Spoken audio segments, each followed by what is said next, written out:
with ADD, they eventually it would close out. Russell would get caught up in these allegations. Were you like thrown off when you first heard of these stories, or at one point was there ever a point that you felt like you almost made it, or it was like your big moment? Do you feel like you've had that? Yeah, it's been that's a good question. It's been a couple of moments. Anytime you get a huge opportunity, you feel like, okay, this is it right here. This is, God damn it, this is it.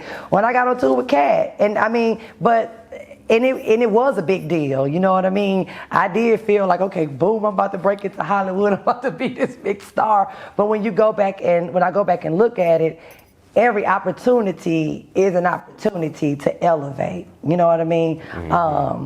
When I did the Bounce TV, or when I did the movie The After Party, you always think like, okay, this is somebody, the right person finna see me. And what does that look like? Is that someone just like seeing you and then calling in and be like, hey, I got this big budget and we're gonna just spend it all on you?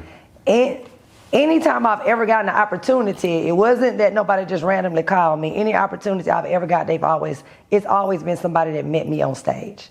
Met me getting off stage. That's how I met Russell Simmons. Okay. I did the Chinese Theater in LA. Boom, the next day he gave me a job. Right. That's how I met Cat. I was featuring in Uptown. One weekend, he came to the last show on that Sunday. Boom, I was on tour that Wednesday. Right. What was the job with Russell? What was he trying to have you do? That's when when the internet was first, all the Instagram videos and the YouTube, and that's when I worked for ADD, All Def Digital. So I wrote and I starred in a lot of little skits. I seen a sketch you did, a Halloween one. Yeah, I seen that. And I did a lot of writing for them.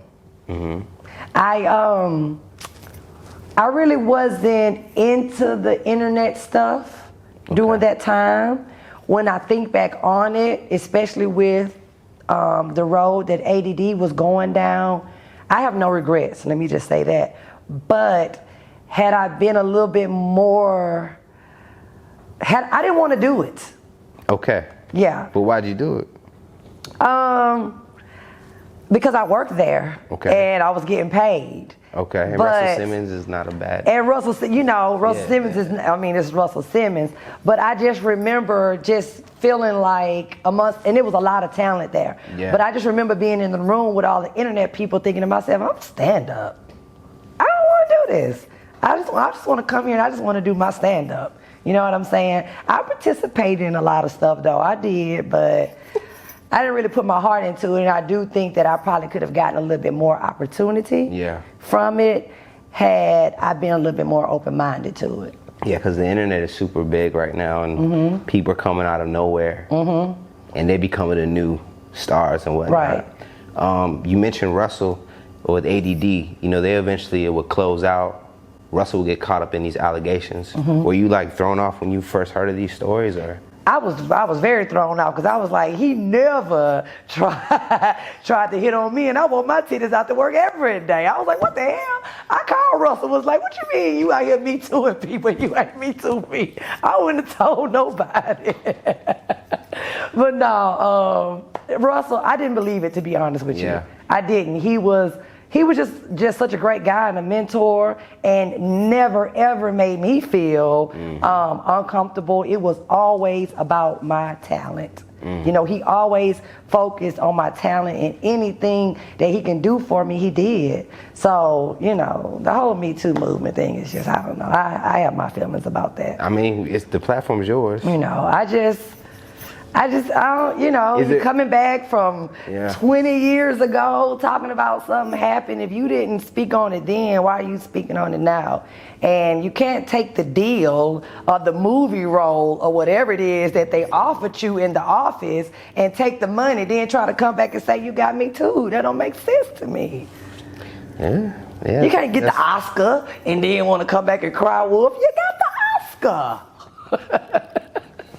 That's what it was about. So I was just like, whatever. So I never believed it, to be honest with you. Okay. And I supported him throughout the whole. He's in Indonesia right now. Right. He done moved to Indonesia. Ran my boss out the country, man. God damn it. But Have we you- still talk. Okay, I was gonna ask, like, have you, like, what is that? Just through message, or y'all actually get to communicate? Oh yeah, I get to talk to him on the phone. Okay. We text. If he sees something that I'm doing on the internet, he'll just randomly text me and just say, I'm so proud of you.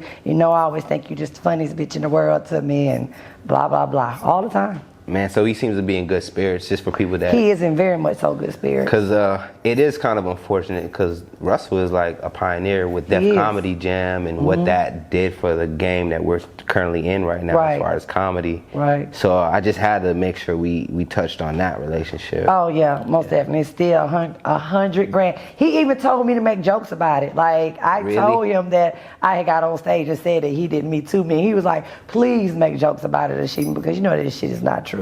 And Russell is the type of person, he loves to laugh. He's going to find humor in whatever. Humor, business, and he's gonna be positive about it. Yeah. You can believe that. Yeah, I definitely see him with doing his yoga and. He might end up coming out with the Me Too Rush card. You never know. This nigga was. For sure. He's a damn genius.